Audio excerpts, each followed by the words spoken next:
Salut et ravi de faire ta connaissance, cher élève.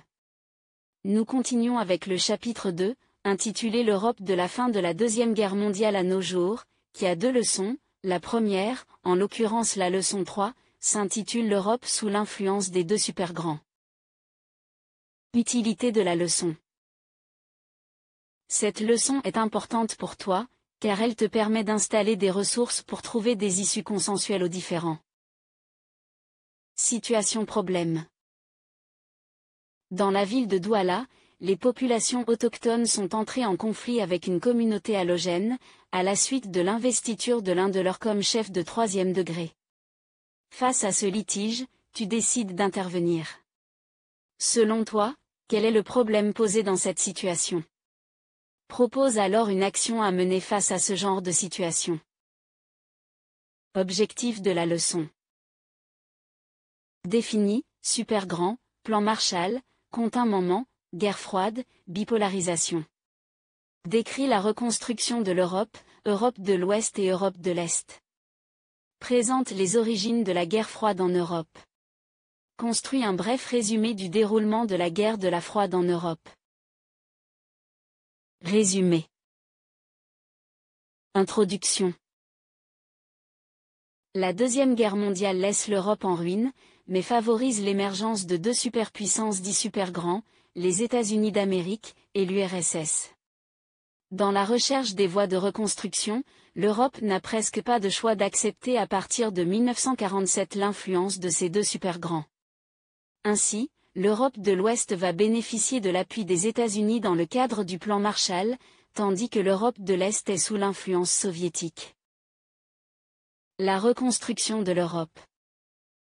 La reconstruction de l'Europe de l'Ouest.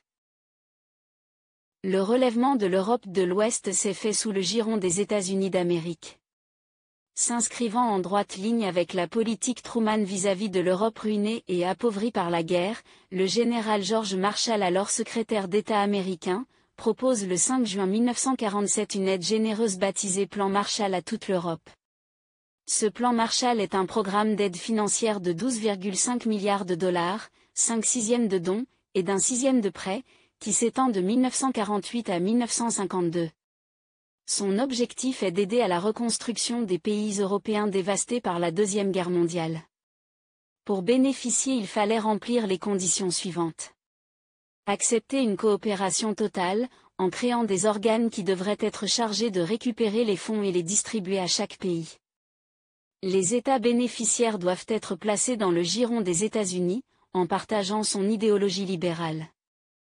Les pays qui ont reçu cette aide sont regroupés au sein de l'OECE, Organisation européenne de coopération économique, dans le but de permettre une bonne coopération.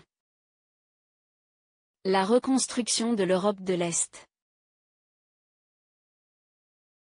Le plan Marshall proposé par les États-Unis est rejeté par les pays de l'Europe de l'Est. Car au nom de la préservation de sa souveraineté nationale, l'URSS refuse le plan Marshall, entraînant avec elle les pays comme Pologne, Roumanie, Hongrie, Bulgarie, Tchécoslovaquie, Yougoslavie, etc. Ils estiment que cette aide est conditionnée et qu'elle est une forme de l'impérialisme américain. L'URSS réagit contre ce plan en créant sur le plan politique le Cominform en septembre 1947. Cette organisation regroupe les pays socialistes, et vise à coordonner les activités des partis communistes dans le monde. Au plan économique, le Comecon, Conseil mutuel d'assistance économique, est créé en 1949. Il s'agit d'une organisation de coopération économique entre l'URSS et ses pays satellites. La reconstruction de l'URSS mise sur pied par Staline s'appuie sur le socialisme et les plans quinquennaux, plans de développement économique faits sur une période de 5 ans. Ces plans relèvent de l'économie de l'URSS, et la hissent au 2e rang mondial derrière celle des États-Unis. Pour la suite de ce cours, retrouve-moi sur l'application mobile Ezima, téléchargeable gratuitement sur Play Store.